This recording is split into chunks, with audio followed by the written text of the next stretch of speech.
Well, this is an unexpected turn of events, isn't it? We decided to take a break from the office trailer today and work on another project that needed to be done. So we're going to take you guys along and show you what's going on. All of this woodwork we have sprawled out is for this room, our front entryway, which has been long neglected because this has been sort of a catch-all and a storage area that we've had to struggle with because we haven't had an outbuilding. We have an outbuilding now. You guys saw it, the office trailer.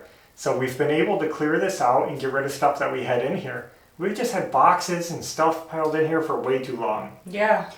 Now that it's cleared out, almost cleared out, we can get all the trim work done and, you know, just make it look more finished. You can see we have our loft door, doesn't have trim. None of these doorways have trim. We have no baseboard, no crown molding. So that's why there's so much wood out there. There's a lot of trim work to do. And we just felt like getting it done. So we're going to take you guys along. We're going to show you our process, what we're going to do to make this look nice, and we're going to finish out this space. It's been a long time since we shared this area with you. So I want to show you. Not much has changed in this room, but I'll show you what it has changed. We have a rug here. This rug sets the divide between the dirty and the clean. When you come in, you have to take your shoes off right here, and then you can walk on the rug. The rug is a nice reminder of where the shoes go and where the clean feet go. We added this shelf, you guys probably saw, and this probably is not permanent. We actually just added it because this was in the workshop that got ruined, the trailer. And I actually used it to hang like air hoses and air tools in. But after the trailer got crushed, we had no place for it, so we put it in here, and it's been kind of handy. We'll leave it for now, but we just haven't had any furniture in here, so it's been nice to have something. And that's it, nothing else has changed. It's the same Yep. everything. So let's get outside. Oh, and all this right here is an example of what we're talking about not having storage space. All of this is the trim work from our bedroom, bathroom windows, because you guys know we had to replace those windows. The trim came off. We just didn't have anywhere to put them, so we've had them there. Now we're going to be getting that out. We're still waiting on a replacement window, and then we can do all the trim work and get it put back. Let's go outside and start this long, tedious process of trim work. Okay. All I've done so far was get my wood all staged out so I could see what I was working with. I also created some small blocks. These are for the upper corners. They don't look like much, but they're going to finish off the room. We also picked up some prefabricated corners for the baseboard, and I did have to modify them. I cut them thinner, but they were pre-made. We took measurements around the whole room. I like to do that, grab the notebook, measure everything out, and figure out what I need. I always do rough measurements for the baseboards, and then precise measurements for the doors. The doors are the most important. Get those right. The baseboards, it doesn't matter if you finish them. You can still cut them to length as needed later on. Right now I'm going to start with just cutting all of our door trim. You want to start with doors? Okay. 80 and 7/8. Okay. And just mark these as we go. Okay.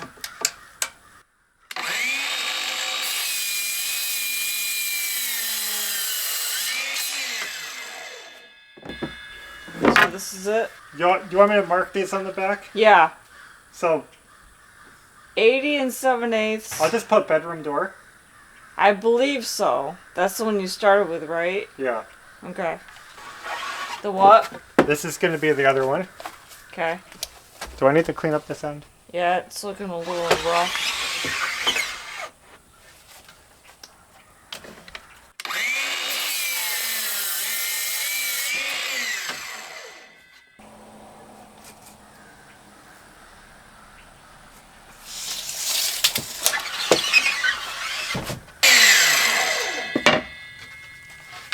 Now it might look like I just have a stack of wood over there.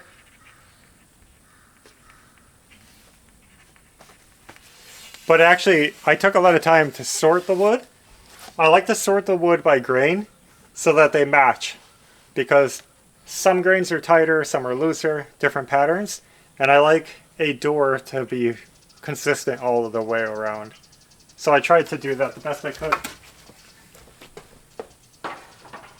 So now I can do the top of that door. 39 5/8.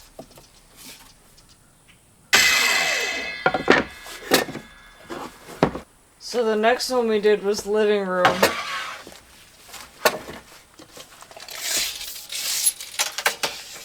$80.5. Yep.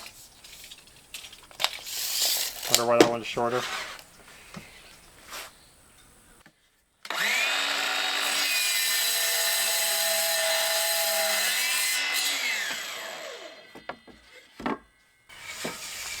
$80.5. Yep.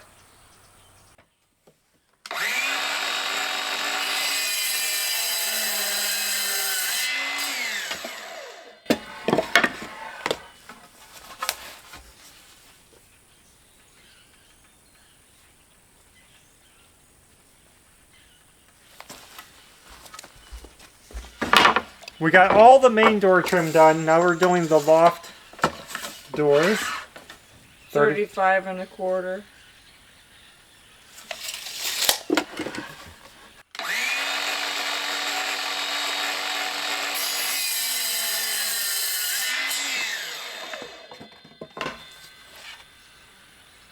Okay. Now I'm going to be cutting some little decorative trim to make our headers, our door trim, look a little fancier. So let me get these cut and then we'll start the assembly process, I think. Alright, so here's my header and here's the small trim that I just cut. I gotta get all these little fine hairs off the edges. So sometimes this trim is hairy, splintery. You just clean this up, cut up the stains on it.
So that's our first door header built. Previously, I've always made my own trim for these parts. This time I bought pre-made, just wanted to keep it quick and easy. And once this is stained, we can fill the holes and it's gonna look beautiful above the doors. So I'm gonna go ahead and do the other two doors like that. And then I'll be back for the next step. Now we're gonna switch gears a little bit and start making our base caps. For our baseboards, we're going to be using basic 1x4 trim like this, but to fancy it up, we use a piece of trim called a base cap, and it's just a decorative trim to put on the top of it. So we make our own, and we want it to match throughout the house. So we set up the router table, and you guys might be surprised to see this new router table. In our previous workshop setup, we had two big Craig router tables. And they weren't going to fit into that building over there. There's just not enough room for that. And I didn't want to be hauling these heavy tables in and out when I want to use them. So we are upgrading or downgrading, depending on how you look at it. And we got this Bosch table. And I'm really looking forward to trying this out because it's small, it's portable, and it's got a solid aluminum top. And I really like that because that means if it gets wet, it's not going to swell up and get ruined like the other fiberboard tops that you usually see on router tables. So we'll be trying this for the first time today. I have my bit set up for base cap.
Well guys, it has taken us all day, but I think our hard work finally paid off and I'm ready to stain.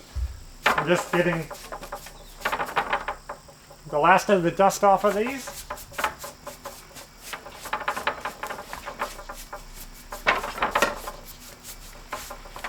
And then I'm going to hit them with stain and try to get this done before the sun sets.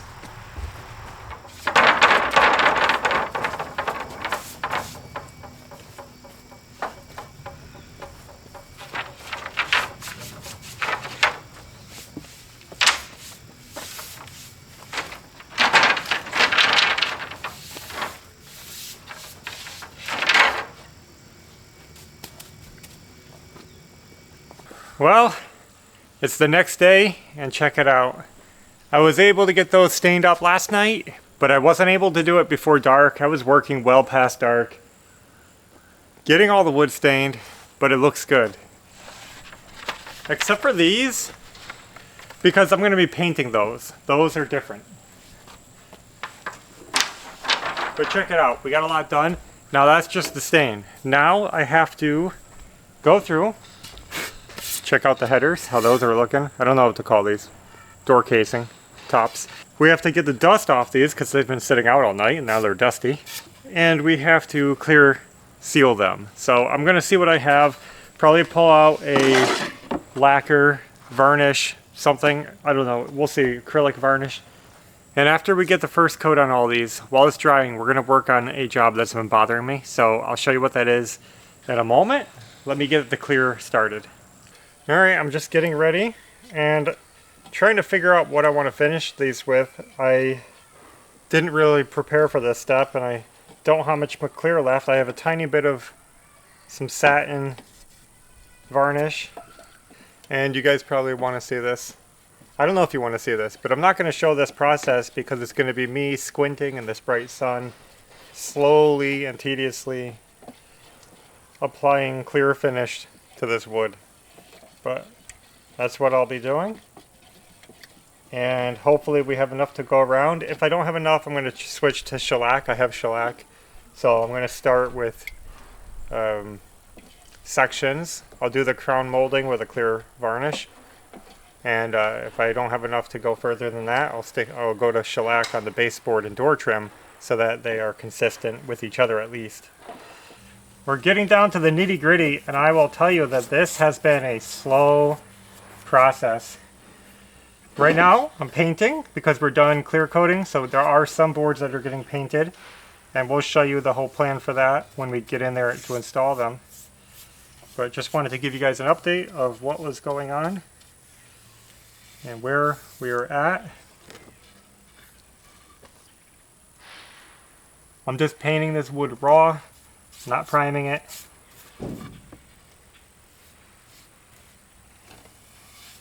And it'll be okay. Right? Definitely. So I'm doing the last pieces. There's actually 4 more of these that we have to do, and then I think we're done with everything. And now the clear finish came out good. Happy with it.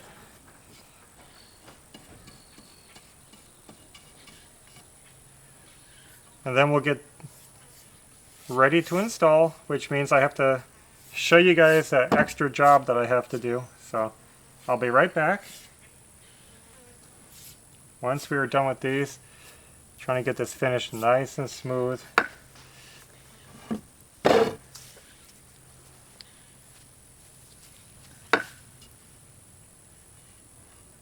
Good? Mm-hmm. So here's the project that I've been talking about right here.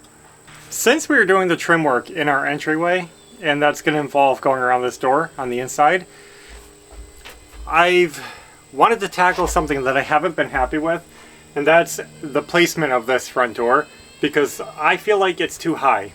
When I installed this front door, I put a spacer underneath the bottom of it to lift it up. And I usually do that because I like my doors to have enough clearance under them with my finished flooring in place. And sometimes with a built-up floor, depending on what you're laying, it can put your front door too close to the floor, and then when you put down a mat or a rug, door hits it, it's annoying. So basically I lifted it up, but our floor, our finished floor, turned out thinner than I expected. And so now the door just feels too high and I don't like it. So I want to lower it down. Another issue that I noticed is that my reveal isn't straight. So the door should be pretty even with the wall inside so that the trim is easy to attach. But it goes in and out like up to a 1/4 inch, like variance. And I don't know why. So I'm gonna just pull it out.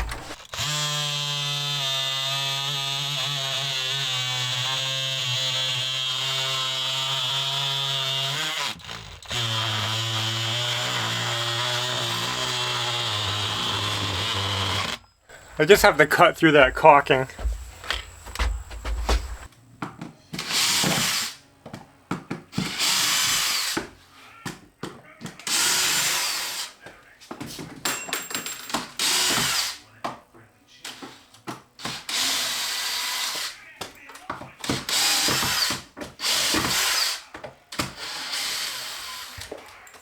Now I have to cut the spray foam that's on the inside here.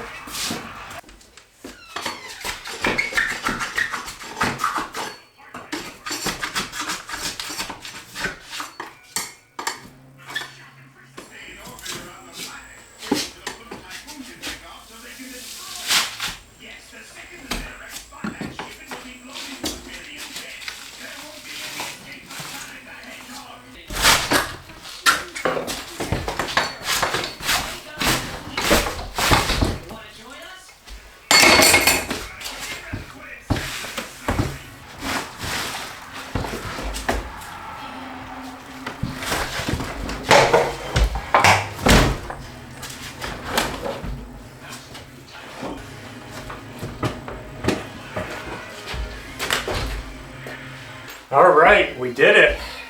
A little bit of a struggle, but we got it out. I'm gonna clean up this opening, see what we can do with it. Now I have to take out my sill pan, my door sill.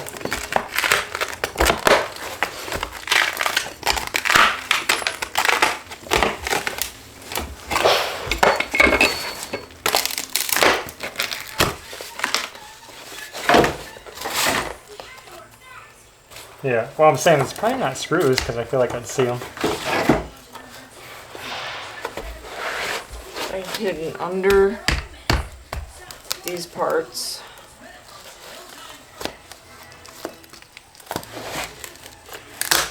Oops.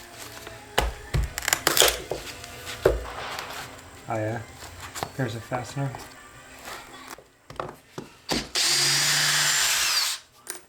And there's probably one here.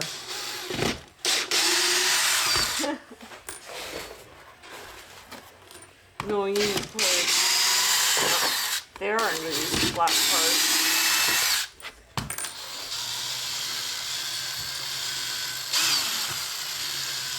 Where is it?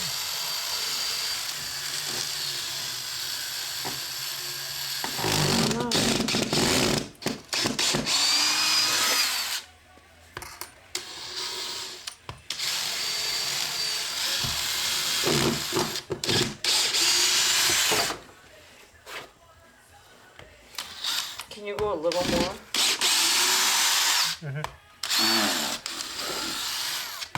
Right, I'm getting it.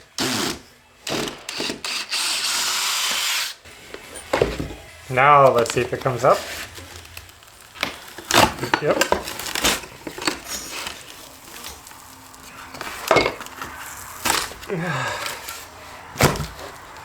Let's get this vacuum. Look how much filth is in here. Yeah.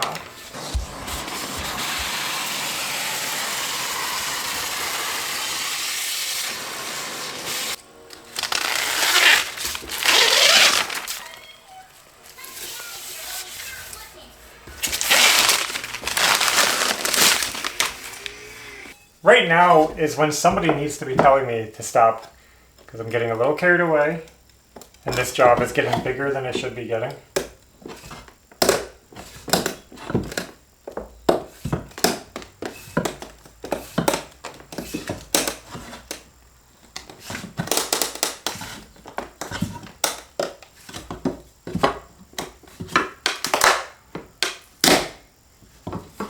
I started noticing why my wall was uneven because this stud is not aligned with this stud. There's the double stud next to the door.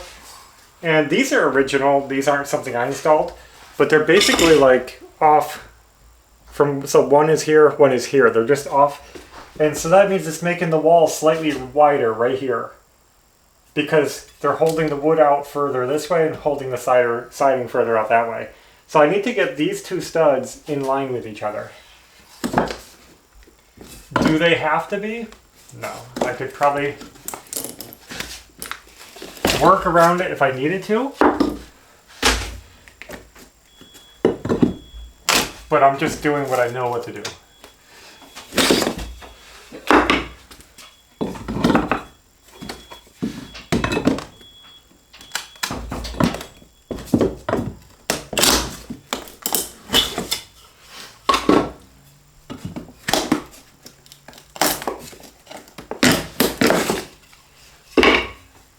So I'm going to keep working these down, and then we're going to see if I can remove this stud and replace it with a new stud that's straight and make this door sit in here nice and square and flat.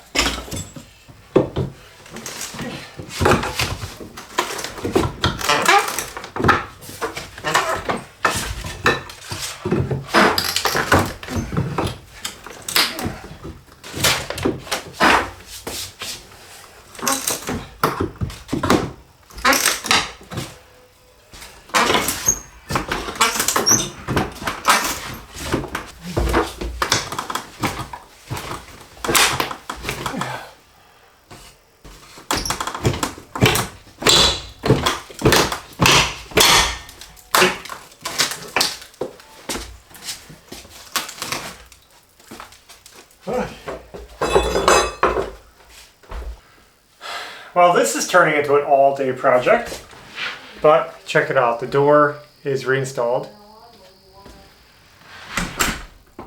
Now, it seems like so much work for so little reward, but it is looking better. The door is flusher now with the inside. It should be a lot easier to put trim on. It wasn't before.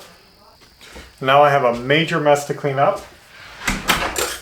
I have all these boards down here that I have to pull the nails out of so that I can salvage them. And then we got to get those back in the wall. And then we can install the trim. But I will work on that in the morning. It's time to call it quits for the night. I worked too long today, and I just started putting the boards back on over here. And you can see there's some at the bottom I still need to replace. And that's because I lost 4 boards. 2 of them broke when taking them out, and 2 of them were thicker than the rest. And it was kind of messing up the wall flow. So I'm not going to use those. But luckily, we actually saved extra cutoffs of this when we installed it. So I still have some green tongue and groove out in the outbuilding. I believe I have enough. I'm going to check it tomorrow. It's too late to even be working, so we'll finish this another day. I was hoping to leave you guys with more excitement and more progress, but it will be coming. We're going to get the trim installed. It's all ready. After this is done, we're going to start nailing it up, and it's going to look awesome in here. So thanks for your support. Thanks for watching, and until next time, take care.